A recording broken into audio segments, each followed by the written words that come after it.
everyone, I'd like to welcome you to this super ambitious project of ours to turn this Mark 1 Renault 5 into this.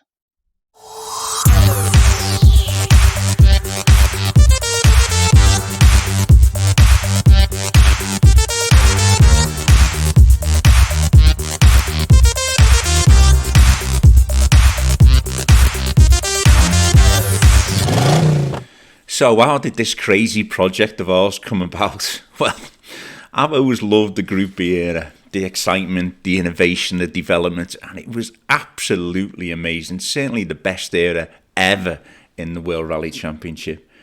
So now I'm not able to compete. I was looking for a new project. So I looked at options to maybe look at replica Group B cars such as the 6R4, Quattro, Lancia Stratus, RS200 even, and there's companies out there that manufacture kits or part kits for those.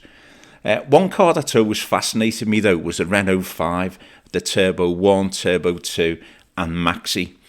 And that inspiration a lot came from UK legend John Price, who won our local event here on the Wirral, the Promenade Stages Rally, many times, as well as being high profile in national championships as well. And what a great ambassador for our sport. Big names also, obviously, John Raganotti and Didier Auriol also piloted those cars as well. And they come to mind right away when you think about these fascinating cars and how quirky were they.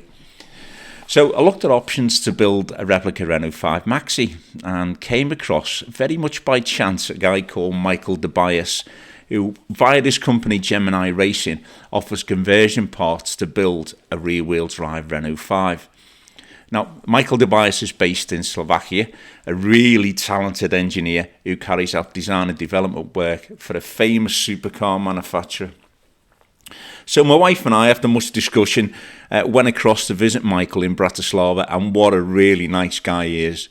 So we discussed build options, and it was really infectious to listen to his passion for the Renault 5, Turbo 1, 2 and Maxi. All of his kits are designed and manufactured by himself. So what first got Michael into this business was converting a family Renault 5 into a rear-wheel drive turbo, using that in competition with great success. So we've ordered a rear kit from Michael. That rear kit comes with the rear beams and turrets, so we cut the floor out. And also Michael manufactures a front kit as well. So we have actually ordered one of those as well, which changes all the suspension. The car comes with bigger brakes front and rear. So it's going to be quite a capable car. So, as I said earlier, this isn't intended to be a how-to, but just to share the experience of this build, and hopefully we'll get some interest from it. But also a great deal of encouragement has come from Neil Brighton, another legend of our sport, who built his own Renault 5 Maxi, and I mean totally from scratch, and carrying out all the design and engineering work by himself. So I suppose in a way I'm cheating somewhat. But it's very early days.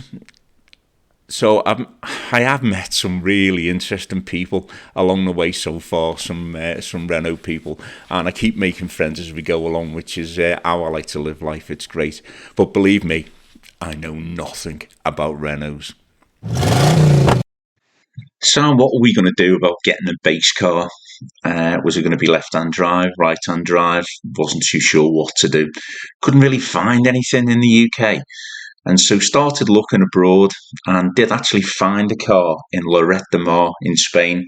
So took one of my daughters on a flight over to Lloret de Mar, and decided on this car. Now we opted for left-hand drive as well, for authenticity. Whether it's going to be practical or not in the UK, not too sure about that. But all the works cars were left-hand drive, so we thought, well, that's not a bad option either. And the other thing as well, there was the possibility of having a car with less rot, but who knows as yet. Well, you join us on day one. The Renault 5 is finally in the garage. It has been sat on the drive for about 8 months, I think, and that was due to a previous project that was a bit slow finishing. So let's see how we get on with this one. So here we are. This is before the car's even stripped. Looks like we're going to end up with it really to a bare shell. All this stuff's got to go. The engine bay is going to be very sparse indeed. But how quirky are these Renaults? Look at this, the engine is so far back in the car. Really well balanced these cars were, and look at the gearbox being in front of the engine. How quirky is that? Something I'm really not used to.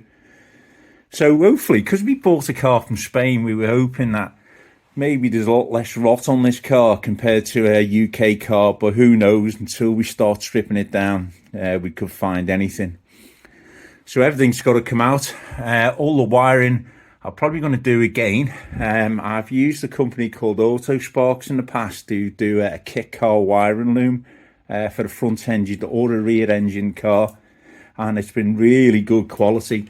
So I think I'll be using them for this project as well. But a lot of parts to come off the car yet. A lot of parts that are going to go. Bonnet, wings, going to be replaced with the fiberglass units as well. I'm too sure what to do with the front end, whether to fit the fuel tank in the front.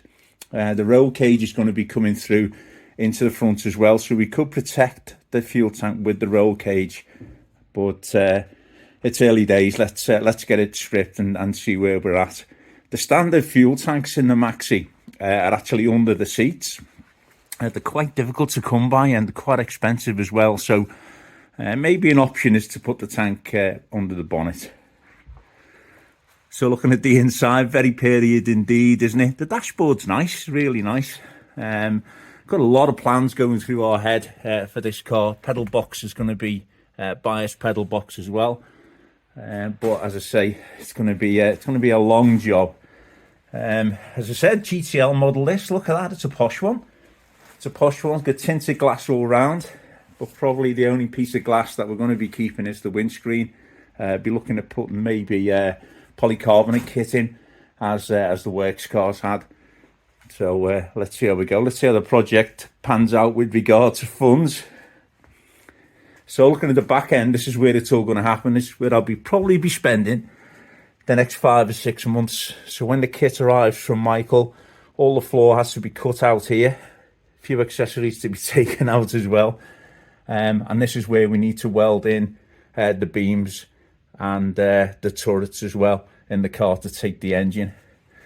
Engine at the moment is sitting there, Renault 21 engine, UN1 gearbox. I've actually been speaking to someone today about different alternatives for this as well, because a lot of people use the Audi transaxle now. But it'd be nice to keep it period, really. So this UN1 gearbox is used in the Lotus Esprit and the likes.